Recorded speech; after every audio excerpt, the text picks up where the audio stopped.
There's a moment most people don't talk about. It's usually late at night. Your phone is face down. The house is quiet. And for a few seconds, your mind drifts to money. Not numbers. Not spreadsheets. Just pressure. You think about rent. Or food. Or that thing you keep postponing because maybe next month.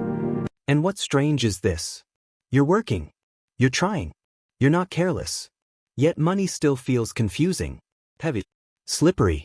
Like no matter how much you earn, it never quite settles.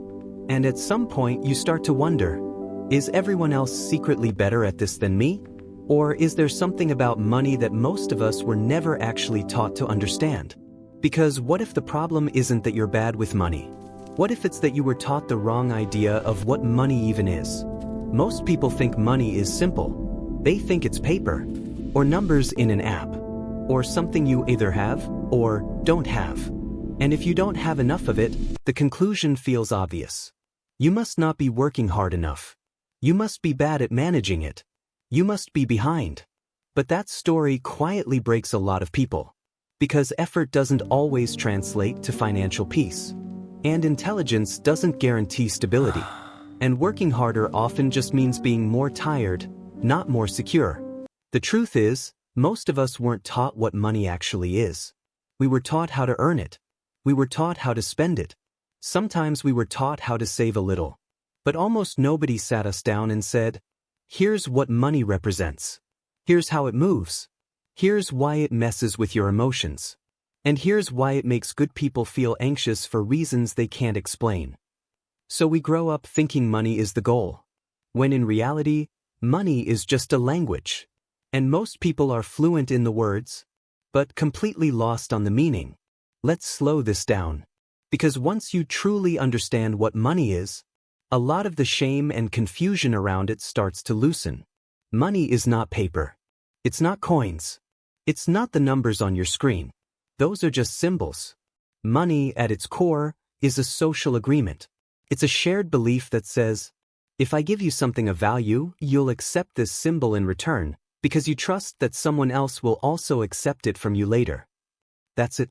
Money works because we collectively agree that it works.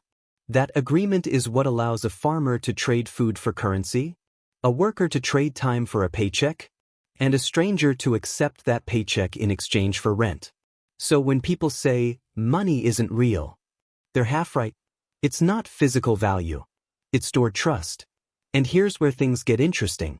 Money doesn't just store trust. It stores time. When you work, you're not just earning money. You're converting hours of your life into something you can use later. Money is delayed time. Which means when you spend money, you're spending hours of your past. And when you save money, you're protecting hours of your future. That's why money feels emotional. Because it's never just money. It's your mornings, your stress, your energy, your missed rest, your hopes for stability. This is also why two people can earn the same amount and feel completely different about money. Because money doesn't hit everyone's nervous system the same way. For someone who grew up with safety, money feels like a tool. For someone who grew up with uncertainty, money feels like oxygen. And when oxygen feels limited, your brain goes into survival mode. Not logical mode. Not long-term planning mode. Survival mode. That's why people make financial decisions they later regret. Not because they're stupid, but because fear narrows perspective. Now here's another layer most people miss. Money behaves like energy. Not in a mystical sense. In a practical one. It flows. It moves. It responds to systems. When money is stuck, stress builds. When money flows predictably, anxiety drops. That's why inconsistent income feels worse than low income. Your brain hates unpredictability. It would rather earn a little less consistently than more in chaotic bursts. This is also why debt feels so heavy. Debt isn't just a number you owe. It's future energy already spoken for. It's tomorrow's time promised to yesterday's decisions. And again, this isn't about blame.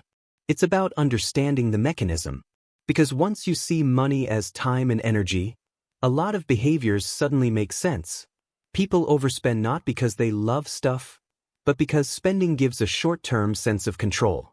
People avoid checking their accounts not because they don't care, but because their nervous system associates numbers with threat. People chase higher income not because they're greedy, but because they're searching for safety.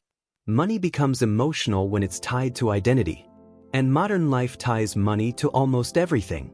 Your worth, your options, your respect, your freedom.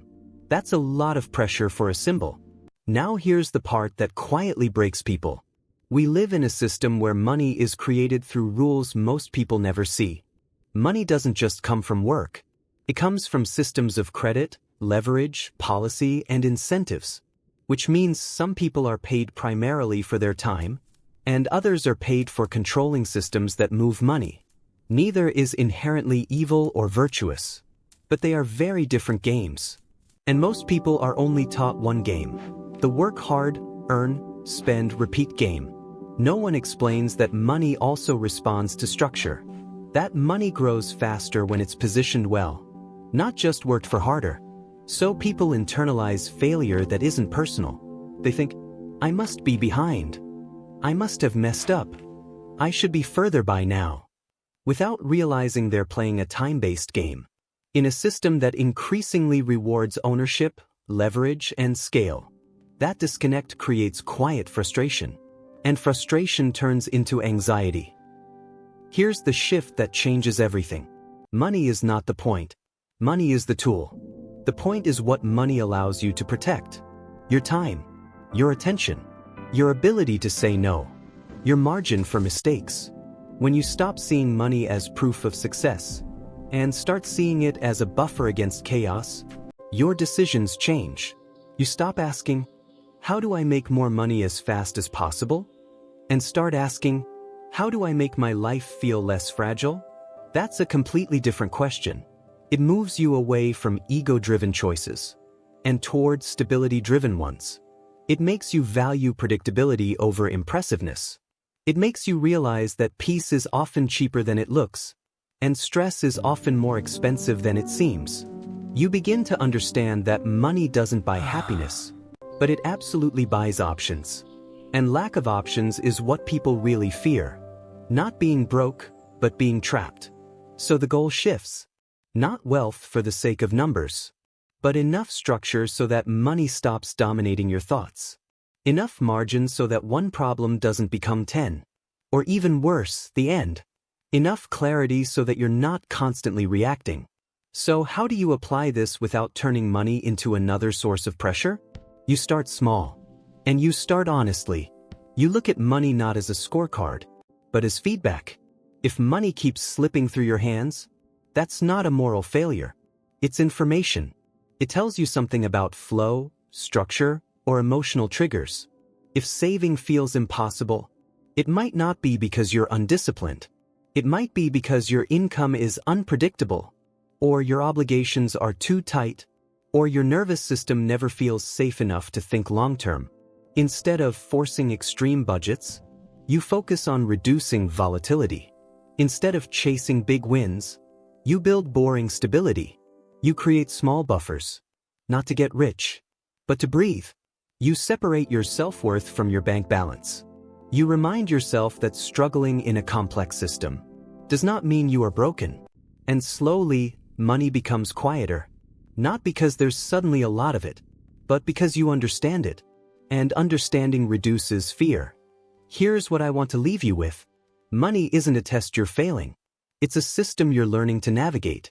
And no one ever masters it perfectly. Some people just learned earlier that money is a tool, not a verdict on their value. You're allowed to move at your own pace. You're allowed to prioritize peace over appearances. You're allowed to build stability slowly. Progress with money doesn't look like dramatic breakthroughs. It looks like fewer sleepless nights, less panic at the end of the month, more clarity, more choice. And if today all you gained was a little understanding, that's not nothing. That's the foundation. Because when you understand what money really is, it stops feeling like a mysterious force controlling your life, and starts feeling like something you can finally work with. Not perfectly, but calmly. And that's more than enough to begin.